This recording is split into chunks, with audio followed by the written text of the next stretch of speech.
Assalamualaikum warahmatullahi wabarakatuh. Selamat pagi semuanya. Baik, kali ini kita akan ketemu lagi. Dan alhamdulillah kemarin kita sudah melaksanakan ulangan mengenai materi himpunan. Dan selanjutnya hari ini kita akan masuk materi baru, yaitu bentuk aljabar. Apa sih bentuk aljabar itu? Oke, langsung saja kita bahas. Bentuk aljabar adalah suatu bentuk matematika yang dalam penyajiannya memuat huruf-huruf untuk mewakili bilangan yang belum diketahui. Nah, adapun unsur-unsur yang terdapat dalam bentuk aljabar ini yaitu ada variabel, koefisien, konstanta, suku tunggal, suku banyak, dan suku sejenis. Nah, itulah unsur-unsur yang terdapat dalam bentuk aljabar. Oke, untuk lebih mengerti dan untuk lebih jelas, kita akan bahas satu persatu mengenai unsur-unsur dari bentuk aljabar ini. Oke, yang pertama, nah di sini ada satu contoh soal yang memuat 3 unsur. Yang pertama variabel, koefisien, dan konstanta. Nah, untuk 3 unsur ini ada 2 contoh yang tersedia. Yang pertama 4x ditambah 9 dan negatif 7y kurang 2. Nah, di sini 4 dan negatif 7 itu merupakan koefisien. X dan Y merupakan variabel. 9 dan negatif 2 merupakan konstanta. Dimana untuk 2 contoh ini memuat 3 unsur dalam bentuk aljabar, yaitu variabel, koefisien, dan konstanta. Oke. Kemudian ada macam-macam dalam bentuk aljabar. Nah, di sini ada 3 bentuk. Yang pertama 2A. Nah, yaitu sama seperti sebelumnya tadi. 2 ini merupakan koefisien dan A ini merupakan variabel. Nah, kemudian untuk bentuk yang kedua 3M tambah 4. Sama, 3 merupakan koefisien. M adalah variabel dan 4 merupakan konstanta. Kemudian bentuk yang ketiga 4x ditambah 2y sama dengan 8. Nah, di sini 4 merupakan koefisien dari x dan x itu merupakan variabel dari 4. Kemudian 2 merupakan koefisien dari y dan y merupakan variabel dari 2 dan 8 merupakan konstanta. Kemudian unsur-unsur yang kedua yaitu suku dalam bentuk aljabar. Nah, yang pertama suku tunggal.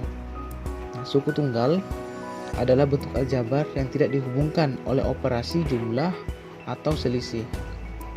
Contoh, ada 3 bentuk di sini, yaitu 2x, negatif 5b, 7a. Dari ketiga ini, ketika bentuk aljabar merupakan suku tunggal dari bentuk aljabar karena tidak memuat operasi apapun atau selisih apapun. Itu hanya tunggal, misalnya 2x aja, 7a dan negatif 5b. Dimana untuk suku tunggal? Paham? Kemudian suku banyak yang terdapat dalam bentuk aljabar atau unsur-unsur yang terdapat dalam bentuk aljabar. Nah, suku banyak berarti bentuk aljabar yang terdiri dari 2 suku atau lebih.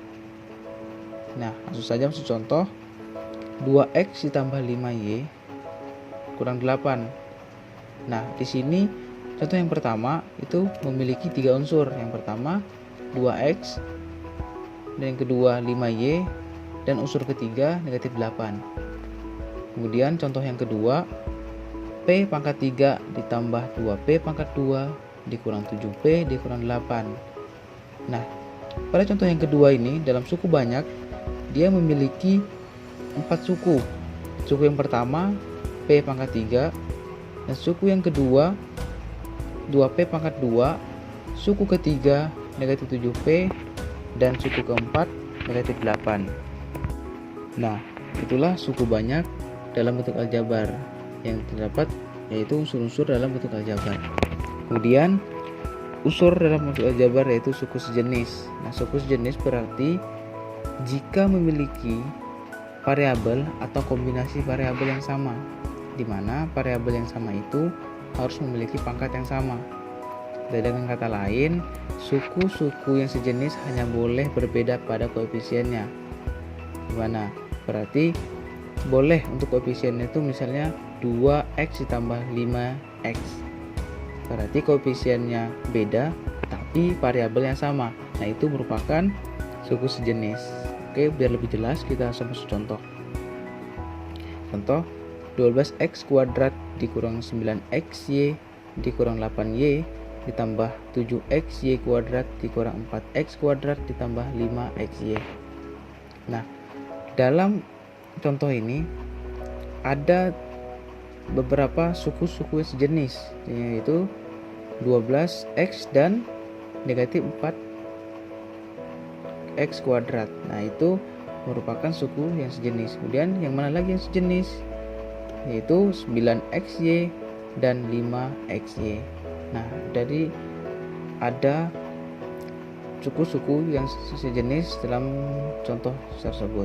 Nah, kemudian yang ketiga, kita masuk penjumlahan dan pengurangan bentuk aljabar. Setelah kita mengenal bentuk aljabar seperti apa, unsur-unsur dalam bentuk aljabar seperti apa, suku-suku yang terdapat dalam bentuk aljabar seperti apa, kemudian kita langsung masuk penjumlahan dan pengurangan bentuk aljabar. Nah, ada beberapa yang harus diperhatikan dalam operasi penjumlahan dan pengurangan bentuk aljabar. Yang perlu diperhatikan ada 3 unsur. Yang pertama, suku-suku sejenis. Nah, suku-suku sejenis sudah mengerti karena sudah dibahas sebelumnya. Kemudian yang perlu diperhatikan yang kedua, sifat distributif. Nah, sifat distributif di sini ada 2 untuk penjumlahan dan pengurangan. Untuk penjumlahan, AB ditambah AC sama dengan A dikali B tambah C, atau bisa ditulis juga dengan A dikali B tambah C sama dengan AB tambah AC.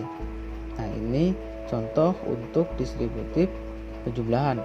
Kemudian untuk contoh yang kedua, sifat distributif pengurangan. Sama saja, tetapi operasi yang kita ganti yaitu pengurangan. AB dikurang AC sama dengan A kali B kurang C, atau bisa juga ditulis dengan A kali B kurang C sama dengan AB dikurang AC. Nah, itu disebut dengan sifat distributif pengurangan. Gimana? Paham? Kemudian yang perlu diperhatikan dalam penjumlahan dan pengurangan bentuk aljabar yaitu yang pertama, hasil perkalian 2 bilangan bulat positif adalah bilangan positif juga. Kemudian hasil bilangan bulat negatif adalah bilangan bulat negatif. Kemudian hasil perkalian bilangan bulat positif dengan bilangan bulat negatif, maka hasilnya menjadi bilangan bulat negatif. Nah, ini yang perlu diperhatikan untuk penjumlahan dan pengurangan bentuk aljabar. Ada 3 unsur, yaitu suku sejenis, sifat distributif, dan hasil perkalian 2 bilangan bulat. Kemudian biar lebih paham, kita langsung masuk contoh. Di sini ada 4 contoh yang telah disediakan. Yang pertama 4B tambah 2B, yang kedua 7M ditambah 2M dikurang 4M, yang ketiga 9P ditambah 8Q dikurang 2Q tambah 5P, dan jumlah dari 12X kuadrat dikurang 9X ditambah 6 dan negatif 7X kuadrat ditambah 8X dikurang 14. Nah, bagaimana menyelesaikan keempat contoh ini? Oke, langsung saja kita bahas biar lebih mengerti. Perhatikan ya. Untuk soal yang pertama, 4B ditambah 2B sama dengan 6B. Nah, ini sangat gampang karena variabelnya sama, berarti koefisiennya hanya koefisiennya yang kita tambahkan, yaitu 4 ditambah 2, 6. Maka hasilnya 6B. Kemudian untuk soal yang kedua, contoh soal yang kedua yaitu 7M ditambah 2M dikurang 4M. Gimana penyelesaiannya? Nah, di sini menggunakan sifat distributif. Nah, karena variabelnya sama, maka kita tulis satu saja dan koefisiennya kita operasikan. 7 ditambah 2 dikurang 4 sama dengan 5. Dikali M berarti hasilnya 5M. Nah, itu untuk soal yang kedua. Kemudian soal yang ketiga, 9P ditambah 8Q dikurang 2Q ditambah 5P. Nah, bagaimana penyelesaiannya? Nah, untuk penyelesaiannya kita kelompokkan jenis-jenis atau suku-suku yang sejenis. Anda mengerti kan? Berarti yang sejenis yaitu 9P dan 5P. Maka kita kumpulkan dan variabelnya kita tulis 1. Kemudian yang mana lagi yang sejenis yaitu 8Q dan negatif 2Q. Maka Q-nya cuma tulis 1. Baru kita operasikan 9 ditambah 5 14P dan 8 dikurang 2 sama dengan 6Q. Maka hasilnya 14P plus 6Q. Nah, kemudian kita masuk contoh soal yang keempat. Hasil penjumlahan dari 12x kuadrat dikurang 9x ditambah 6 dan negatif 7x kuadrat ditambah 8 dikurang 14 adalah, nah untuk langkah pertama untuk menyelesaikannya, karena ini yang ditanya hasil penjumlahan maka tandanya operasi penjumlahan.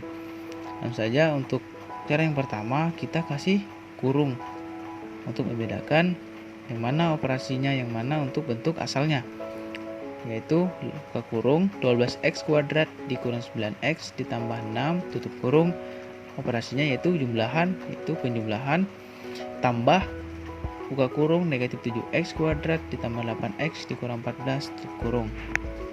Nah, kemudian langkah yang kedua, karena penjumlahan ketemu dengan pengurangan maka